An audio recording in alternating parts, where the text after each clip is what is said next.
నా హృదయపూర్వక నమస్కారం. నా పేరు జి రామ్ చరణ్. ఈరోజు నేను డాక్టర్ కలాం గారి జీవిత చరిత్ర మరియు సాంకేతిక సేవల గురించి మాట్లాడబోతున్నాను. డాక్టర్ కలాం గారు 1931 అక్టోబర్ 15 తమిళనాడులోని రామేశ్వరం అనే చిన్న గ్రామంలో జన్మించారు. ఈయన సామాన్య ముస్లిం కుటుంబంలో జన్మించారు. ఈయన చదువు పట్ల చాలా ఆసక్తి చూపేవారు. విద్య పట్ల ఆసక్తి, పట్టుదల, కృషితో చదవడం వల్ల ఈయన భారతదేశపు గొప్ప శాస్త్రవేత్తగా ఎదిగారు.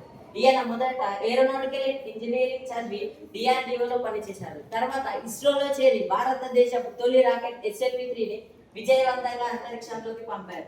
ఆ పంపిన బృందానికి నాయకత్వం వహించారు కలాం గారు. 1998లో భారత్ నిర్వహించిన సాఫ్రాన్ అణు పరీక్షల్లో కీలక పాత్ర పోషించి భారతదేశపు సత్తాను అన్ని దేశాలకు చాటి చూపారు కలాం గారు. ఈయన భారతదేశాన్ని సాంకేతికంగా తీర్చిదిద్దాలనుకున్నారు. ముఖ్యంగా మిసైల్ అభివృద్ధిలో ద మిసైల్ మ్యాన్ ఆఫ్ అని పేరు కూడా పొందారు. ఈయన 2002 నుండి 2007 వరకు భారతదేశపు రాష్ట్రపతిగా పనిచేశారు. ఈయన రాష్ట్రపతిగా పనిచేసినప్పుడు చాలా సమయం సామాన్య ప్రజలతో మరియు విద్యార్థులతోనే గడిపేవారు. ఈయన విగ్నోటెడ్ మైండ్స్, ఇండియా 2020 వంటి పుస్తకాలు రచించారు. ఇవి చాలా యువతకు ప్రేరణగా నిలిచాయి. ఈయన కలాం గారి జీవితమే ఒక పాఠం. సామాన్య ముస్లిం కుటుంబం నుండి శాస్త్రవేత్తగా, శాస్త్రవేత్త నుండి రాష్ట్రపతిగా, రాష్ట్రపతి నుండి కవిగా, కవి నుండి మార్గదర్శిగా మారడం మన ప్రతి ఒక్కరి ప్రేరణ.